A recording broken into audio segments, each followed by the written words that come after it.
Hi, and welcome to Let's Replace a Swing Plate Assembly on an HP LaserJet 4200, a 4300, a 4250, a 4350, and also a 4240. On all 5 of these models, the swing plate assembly is the same, so this is a great time to kind of knock out all the machines in one procedure. This is actually the swing plate assembly, and in one of my videos I actually show you how to just replace the black gear. This is the rumbling noise and the grinding noise that you'll get from the back of this model. And sometimes in non-severe conditions, just replacing this black gear and the shim will actually work pretty good. When it goes on for a while, you actually really should replace the whole assembly. By doing so, you'll get a good result. You really will. There are a couple models of these swing plate assemblies available on the market. At Broken Printer, we sell an OEM model, and it's a real, it's pretty good. Some of the aftermarket Chinese versions or these third parties are real flimsy and just not made too well.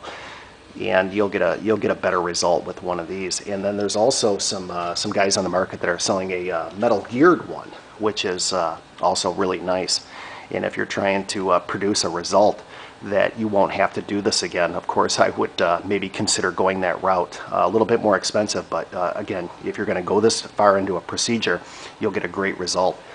The HP LaserJet P4015 series and the 4014, HP recognized that they had this problem, and you can see on this swing plate assembly for the 42 or for the P4015, look at the size of that gear. They really increased the size of all these gears to really bulk up to kind of solve that problem. So HP recognized this and they did something about it, and in this actual assembly it actually also will fail too, so it's not uncommon for that model, but not as severe as these models. And today we're going to use a few different tools, and we're going to want to use a small flat blade with a really good tip, and we're going to want to use a number 2 magnetized Phillips, and also on this one we're going to want to use a shorter number 2 Phillips with a really good tip. There's one screw in specific that we need to bite on, and if we don't get a good bite on it, we could really have some problems. So, and you want to make sure you're working at some really good light while you're doing this procedure. Should probably take around 20 to 25 minutes for those of you just doing this for the first time. What I like to do is, of course, remove the toner, get rid of the paper tray, remove the back door, pull the fuser out, the memory cover on the side. So let's get started, and I'm going to do this video today in probably 3 to 4 parts. I don't cut my videos, so you might see mistakes happen or just some clumsiness and things fall. That's all kind of part of it. So you know, it's actually sometimes not a bad idea to see these things. It might make you aware of this could happen to you also. So let's remove the paper tray.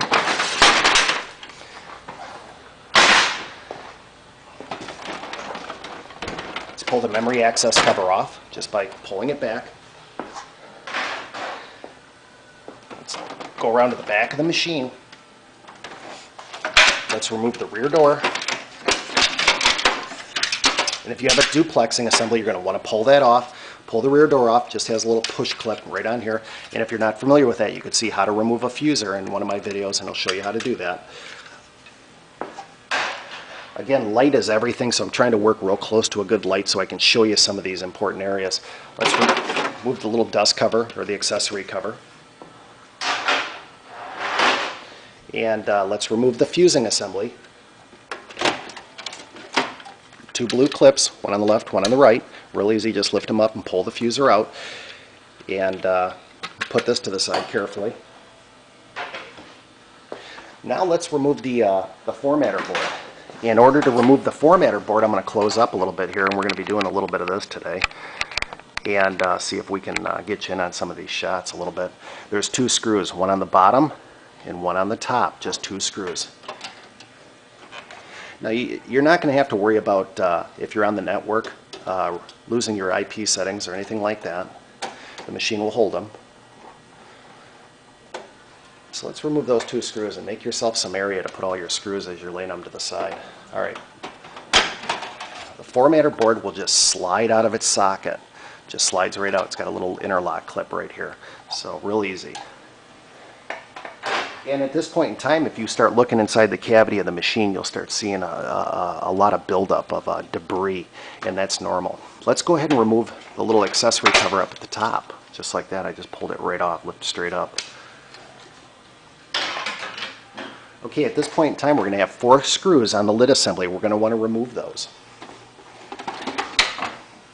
And we're going to have 2 on the back and 2 on the inside. I'll see if I can close you in just to point them out. 1 here, 1 over here, right there. And then on the inside of the machine, we're going to have 1 by the toner access cover, right there. And then 1 over on the other side, right over here. So, yeah, it's kind of hard to show some of these shots, but I want to just kind of make sure that you can see them. I'm going to shut this part 1 off, and by that time, what we're going to want to do is remove those 4 screws, and then the lid assembly will actually lift up 1 wiring harness, and we're going to want to unplug that, and then we'll start part 2.